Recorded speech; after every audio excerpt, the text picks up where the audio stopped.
ભક્તો, શું તમારા ઘરના કોઈ અંધારા ખૂણામાં અચાનક છછુંદર દેખાયું છે? જો હા, તો સાવધાન થઈ જાઓ, કારણ કે જેને તમે એક સાધારણ જીવ સમજીને નજરઅંદાજ કરી રહ્યા છો તે સાક્ષાત ધનની દેવી માતા લક્ષ્મીના આગમનનો સૌથી મોટો ગુપ્ત સંકેત હોઈ શકે છે. આપણા પ્રાચીન ગ્રંથો અને જ્યોતિષ શાસ્ત્રમાં છછુંદરનું ઘરમાં આવવું કોઈ ઇત્તેફાક નહીં, પરંતુ તમારી બંધ કિસ્મતના તાળા ખુલવાનો ઈશારો માનવામાં આવ્યો છે. પરંતુ થોભો, શું તમે જાણો છો કે જો તમે છછુંદરને જોતા જે તે એક ખાસ વસ્તુ ન ખવડાવી જેના વિશે આપણા પૂજ્ય ગુરુજીએ વિશેષ નિર્દેશ આપ્યા છે, તો તમે તમારા જીવનમાં આવનાર એક સુવર્ણ અવસરને હંમેશા માટે ગુમાવી શકો છો. આખરે તે કઈ ગુપ્ત વસ્તુ છે જેને ખવડાવતા જ તમારી વર્ષો જૂની દરિદ્રતા કોસો દૂર ભાગી જશે? શા માટે ગુરુજી કહે છે કે છછુંદરને માત્ર એક ઉંદર સમજવાની ભૂલ તમારા આખા પરિવારના ભાગ્ય પર ભારે પડી શકે છે? આજના આ વિશેષ વિડીયોમાં અમે તે ઠંડા રાશિઓ પરથી પડદો ઉઠાવીશું જે તમારી જિંદગીને રાતોરાત બદલવાની તાકાત રાખે છે. જો તમે પણ તમારી આર્થિક તંગી અને ઘરેલું ક્લેશને જડથી ખતમ કરવા માંગો છો અને ગુરુજીના જણાવેલા તે ચમત્કારી ઉપાયને જાણવા માંગો છો, તો આ વિડીયોને એક સેકન્ડ માટે પણ સ્કીપ કરતા નહીં, અંત સુધી અમારી સાથે જોડાયેલા રહો, કારણ કે આજની આ જાણકારી તમારા ઘરની સુખ સમૃદ્ધિની અસલી ચાવી સાબિત થવાની છે. આગળ વધતા પહેલાં સાચી શ્રદ્ધા સાથે કોમેન્ટમાં જયમાં લક્ષ્મી જરૂર લખો અને વિડીયોને લાઈક કરી પોતાની હાજરી આપો. ચાલો જાણીએ તે એક વસ્તુ વિશે જે તમારી તકદીર બદલી દેશે. ભક્તો, હિન્દુ ધર્મમાં પ્રથમ પૂજ્ય માનવામાં આવતા દેવતા ગણેશજીએ પોતાનું વાહન મુશ્કરાજ એટલે કે ઉંદરને બનાવ્યું છે અને આપણા અને તમારા ઘરોમાં અવારનવાર ઉંદર તો તમે જોયા જ હશે. છછુંદર જે હોય છે તે બિલકુલ ઉંદર જેવું જ દેખાતું એક જીવ હોય છે. સામાન્ય રીતે છછુંદરને ઘરોમાં જોઈ શકાતા નથી, કારણ કે તે ગંદી જગ્યા, અંધારા અને ભેજવાળી જગ્યાએ રહેવાનું પસંદ કરે છે. પરંતુ ક્યારેક ક્યારેક તે પોતાના દરમાંથી બહાર નીકળે છે, તો તમે તેમને તમારા ઘરની આસપાસ નાળીમાં અથવા તો કાચા મકાનોમાં જોઈ શકો છો. ખરેખર કહેવાય છે કે જે ઘરમાં છછુંદર હોય છે તે ઘરમાં ઉંદર અને નાના મોટા જીવ રહી જ શકતા નથી, કારણ કે તે બધાનો સફાયો કરી દે છે. ત્યાં જે બિલાડી અને કૂતરા જેવા પ્રાણીઓ છછુંદરને ખાવું બિલકુલ પણ પસંદ કરતા નથી, કારણ કે છછુંદરની અંદર કોબરા બરાબર ઝેર હોય છે અને તેમાંથી ગંદી વાસ પણ આવે છે. છછુંદરની થૂંક જો ક્યાંય પણ લાગી જાય તો તે વ્યક્તિને લકવો મારી શકે છે. એટલા માટે મિત્રો, છછુંદરનું ઘરમાં આવવું વૈજ્ઞાનિક રીતે બિલકુલ પણ સારું માનવામાં આવતું નથી, પરંતુ ત્યાં જ ધર્મશાસ્ત્રમાં છછુંદરને માતા લક્ષ્મીનું પ્રતીક માનવામાં આવે છે અને કહેવાય છે કે જો તમારા ઘરમાં છછુંદર દેખાઈ જાય તો આ તમારા ઘરમાં માતા લક્ષ્મીના આવવાનો સંકેત આપે છે. છછુંદરનું તમારા ઘરમાં આવવું તમારી સુખ, સમૃદ્ધિ, ધન અને વૈભવમાં વધારો લાવે છે.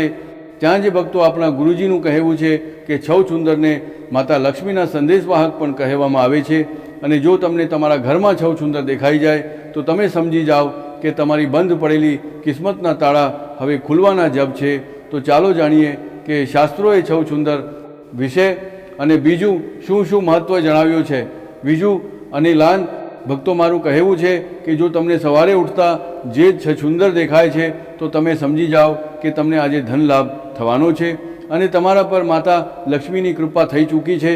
ત્યાં જ જો તમને તમારા ઘરની આસપાસ અથવા ઘરમાં રાતના સમયે છછુંદર દેખાઈ જાય તો એ માની લો કે તમારી જિંદગીમાં અત્યાર સુધી જેટલી પણ પરેશાનીઓ હતી અથવા જેટલી પણ મુસીબતો હતી તે બધી હવે ખતમ થવાની જ છે. અને ભક્તો, તમારા જીવનમાં જે પણ થશે તે શુભ જે શુભ થશે. સાથે જે ગુરુજીનું કહેવું એ પણ છે કે જો તમે પભા છો અથવા બેઠા છો અને છછુંદર અચાનકથી આવીને તમારો પૂરો ગોળ ચક્કર કાપી લે છે અથવા તો તમારી ચારે તરફ ફરે છે, તો એનો મતલબ છે કે તમે કોઈ મોટી મુસીબતમાં પડવાના હતા, તમારું કોઈ અહિત થવાનું હતું જે હવે ટળી ગયું છે. સાથે જે તમને અચાનકથી ધન લાભના યોગ પણ બનવા લાગ્યા છે.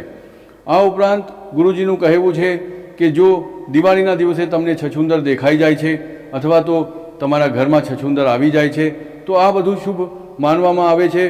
કારણ કે મિત્રો, દિવાળીના દિવસે જે રીતે માતા લક્ષ્મીની આપણે પૂજા કરીએ છીએ, માનવામાં આવે છે કે માતા લક્ષ્મી ધરતી પર વિચરણ કરવા માટે આવે છે. અને જો તમારા ઘરમાં તે દિવસે છછુંદર દેખાઈ જાય છે તો યકીન માનો કે તમારા ઘરમાં માતા લક્ષ્મી પ્રવેશ કરી ચૂક્યા છે. સાથે જે ભક્તો, ગુરુજીનું કહેવું એ પણ છે કે જો સાધારણ દિવસોમાં જે દિવસે તમને છછુંદર દેખાઈ જાય છે તે દિવસે તમે જે પણ કાર્ય કરવાનું વિચારો છો અથવા જે પણ કાર્ય કરવા માટે ઘરેથી જ આવ છો તે કાર્ય જરૂરથી પૂર્ણ થઈ જાય છે। છછુંદરનો સ્વભાવ સીધો હોય છે, એટલા માટે તે દિવાલોના કિનારે કિનારે જે ચાલે છે।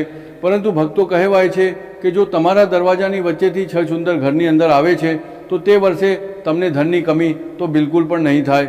આની સાથે જો તમારા ઘરમાં પણ માતા લક્ષ્મીની વિધિ વિધાનથી રોજ પૂજા થાય છે તો તમારા ઘરમાં છછુંદરનો પ્રવેશ ક્યારેક ને ક્યારેક જરૂર થશે અને તમારા ઘરની આસપાસ છછુંદરનો નિવાસ પણ જરૂર હશે। તો મિત્રો, પૂજ્ય ગુરુજીએ કહ્યું કે જો તમને તમારા ઘરમાં છછુંદર દેખાય છે તો ધ્યાન રાખો કે તે ક્યારેય ભૂખ્યું ન રહે। સાથે જો તમારા ઘરમાં છઉંદર આવતું જતું રહે છે અથવા તો તમારા ઘરમાં છઉંદરે પોતાનું દર બનાવ્યું છે તો તેને એક વસ્તુ જરૂર ખવડાવી દેવી જોઈએ। આનાથી ન માત્ર માતા લક્ષ્મી તમારાથી ખુશ રહે છે, પરંતુ તમારા ઘરમાં ધન દોલત અને સુખ સમૃદ્ધિની કમી ક્યારેય નહીં રહે। સાથે જે ભક્તો તમારા ઘરના લોકોની પ્રગતિમાં પણ ક્યારેય અડચણ નહીં આવે અને તમે જે કાર્ય વિશે વિચારશો તે કાર્ય પૂર્ણ થતા જશે। ભક્તો, ગુરુજીનું કહેવું છે કે જો તમારા ઘરમાં છછુંદર તમને દેખાય છે અથવા દિવાળીના દિવસે છછુંદર દેખાય છે તો તમે કોઈ પણ શુક્રવારના દિવસે એક નાળિયેર લઈને માતા લક્ષ્મીના મંદિરમાં રાખો। જો તમે મંદિર નથી જઈ શકતા તો તમે પોતાના ઘરના મંદિરમાં જ આ નાળિયેરને રાખો અને એક કમળ કાકડીની માળા લઈને ઓછામાં ઓછા 108 વાર મહાલક્ષ્મીજીના મંત્ર ઓમ મહાલક્ષ્મી જન્મનનો જાપ કરશો। ત્યાર પછી તમે એક દીપક પ્રગટાવો, નાળિયેરને ધૂપ દીપ બતાવો અને રોલીથી નાળિયેરને તિલક કરો અને આ નાળિયેરને અભિમંત્રિત કરી લો। ત્યાર પછી તમે પૂજામાંથી નાળિયેરને ઉઠાવો અને નાળિયેરને તોડીને તેના નાના નાના ટુકડા કરીને તે જ સ્થાન પર નાખી દો જ્યાં અવારનવાર છછુંદરની અવરજવર રહે છે અથવા તો છછુંદરે પોતાનું દર બનાવ્યું છે, જેથી ત્યાં આવતા જતા છછુંદર આ નાળિયેરના ટુકડાને ખાઈ શકે। કારણ કે જેમ જેમ છછુંદર નાળિયેર ખાશે તેમ તેમ તમારા ઘરની બધી પરેશાનીઓ ખત્મ થતી જશે। સાથે જે ગુરુજીનું કહેવું એ પણ છે કે આ વાતનો તમારે ખાસ ખ્યાલ રાખવાનો છે કે આ નાળિયેરના ટુકડા ભૂલથી પણ તમારા પગ નીચે ન આવે, કારણ કે આ મહાલક્ષ્મી મંત્રથી અભિમંત્રિત કરેલા છે, નહીંતર આનાથી માતા લક્ષ્મીનું ઘોર અપમાન થાય છે। તો 11 શુક્રવાર સુધી તમારે આ ઉપાય કરવાનો જ છે।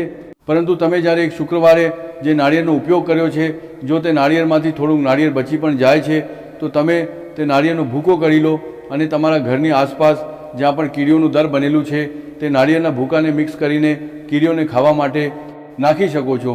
ભક્તો, ત્યાર પછી આવતા શુક્રવારે ફરીથી જ્યારે તમે નાળિયેર અભિમંત્રિત કરશો તો તેને એક અઠવાડિયા સુધી છછુંદરને ખવડાવો।